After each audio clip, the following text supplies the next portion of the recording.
सबसे पहले आपको समझना पड़ेगा कि फिजिक्स आखिर है क्या। जैसे कि फॉर एग्जांपल अगर कोई बताए, कोई आपसे पूछे कि फिजिक्स है क्या, मतलब फिजिक्स किसके बारे में है, मतलब फिजिक्स का हिस्ट्री क्या है, तो हम इसको एक सिंपल डिफिनेशन अगर आपको बताएं कि फिजिक्स है, इसका जो सिंपल डिफिनेशन होता है the scientific study of nature. जो भी आप प्रकृति के बारे में पढ़ाई करते हैं, जैसे यूनिवर्स के बारे में पढ़ाई कर रहे हैं, या आप जो भी आप ऑब्जर्व कर रहे हैं आसपास में, जितना भी जो इन्वायरमेंट आप कुछ भी ऑब्जर्व करते हो आपका फिजिक्स का अंडर में आ जाता है। जैसे कि फॉर एग्जाम्पल, जैसे कि मान लीजिए कोई भी चीज़ को अगर ऊपर आप फेंकते हैं तो कुछ समय बाद उसको नीचे आना ही है, क्योंकि एक ग्रेविटी होता है। ग्रेविटी मतलब क्या होता है, कोई भी चीज़ जिसको अपने और खींचता है, मतलब अट्रैक्ट करता है, वो आपका ग्रेविटी होता है। जैसे कि मान लीजिए आप कोई भी किताब पढ़ाई करते हैं, चाहे क्लास 11 में या क्लास 12 के, या आप कॉलेज में पढ़ाई कर रहे हैं, तो हो सकता है कि आपको थ्योरी आपको ठीक से समझ में नहीं आता हो।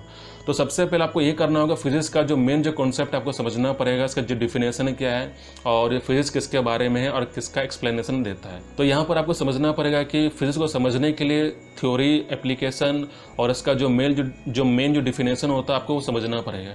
कभी कभी क्या होता है, जैसे कि मान लीजिए आप क्लास 11th में अगर आप कमज़ोर रहे होंगे तो कुछ कॉन्सेप्ट आपका छूट जाता है, और जब आप क्लास 12th में चल जाते हैं तो फिर उसी कॉन्सेप्ट के बिना आप मतलब ठीक से आप समझ नहीं पाते हैं। जैसे कि अगर मान लीजिए आप कॉलेज में भी हैं और अगर आप कॉलेज में पढ़ाई कर रहे हैं, आप ग्रेजुएशन कर रहे हैं या बीटेक कर रहे हैं, उसमें आपका फिजिक्स में क्या होता है कि बहुत कुछ आपको समझ में नहीं आता है, क्योंकि हो सकता है कि आपका क्लास 11th या क्लास 12th आपका कमजोर रहा हो। तो इसीलिए अगर आपको कॉन्सेप्ट को समझना है, फिजिक्स का अगर कॉन्सेप्ट को समझना है, एकदम पूरा बिगिनिंग से आपको समझना है, तो आपको इसका जो फॉर्मूलाज होता है कैसे निकलता है और उसका जो डिफिनेशन है, इसका एप्लीकेशन क्या होता है, आपको शुरू से आपको समझना पड़ेगा। इसका जो मेन जो कॉन्सेप्ट है आपको शुरू से आपको समझना पड़ेगा। अगर मान लीजिए अगर आप कॉन्सेप्ट को अगर समझ नहीं पाएंगे तो हो सकता है आगे आपको दिक्कत हो जाएगा। जैसे कि मान लीजिए जो पढ़ाया होता है, जैसे कि अल्फ़ाबेट, आप जब तक A to Z का अल्फ़ाबेट अगर आपको नहीं पता होगा तब तक आप कोई भी इंग्लिश में सेंटेंस आप बना नहीं सकते। उसी तरह फिजिक्स का भी एक अल्फ़ाबेट होता है, फिजिक्स का भी एक कॉन्सेप्ट होता है, एक सिंबल्स होता है, उसको कुछ बेसिक कॉन्सेप्ट होता है। अगर मान लीजिए अगर फिजिक्स में अगर आपको बेसिक कॉन्सेप्ट आपको पता नहीं है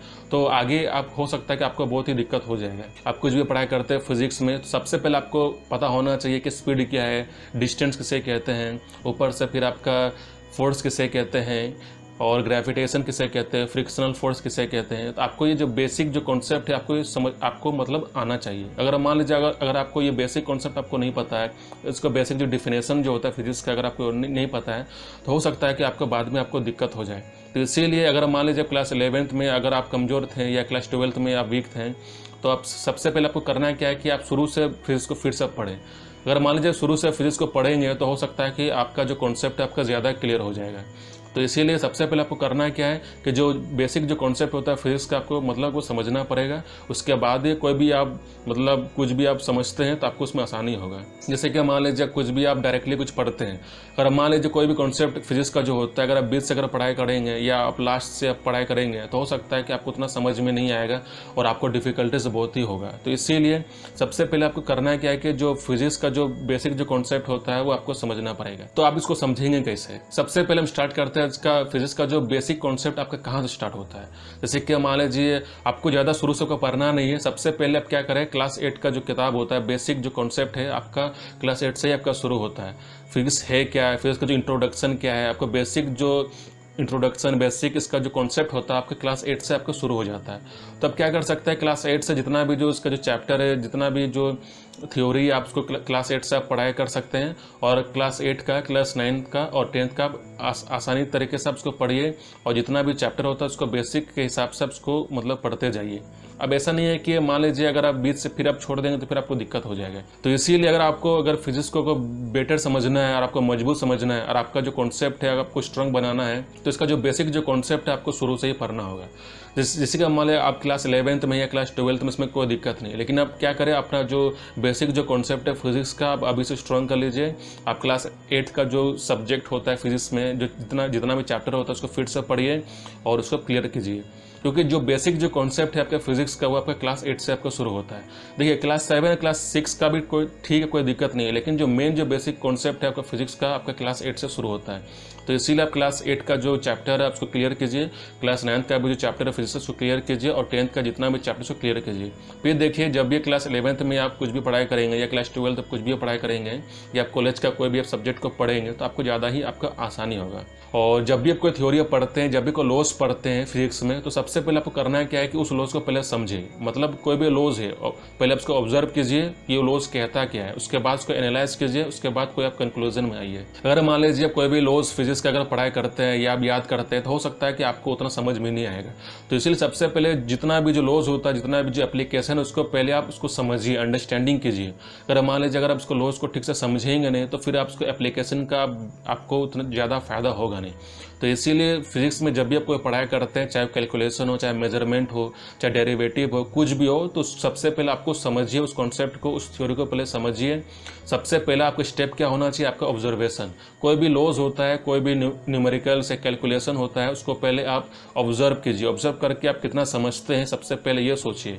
जब आप ज़्यादा ऑब्जर्व करेंगे तो आपको ज़्यादा आपको एनालाइजिंग होगा। आप उसके बाद अब उसको फिर से एनालाइज करके फिर आप कोई कंक्लूजन में आइए। लेकिन अगर मान लीजिए कोई भी थ्योरी या कोई भी लॉज आपको दिक्कत होता है तो उस लॉज का जो बेसिक जो फिनोमेनन है, बेसिक जो एक्सप्लेनेशन है, उसको वहाँ तक जाइए।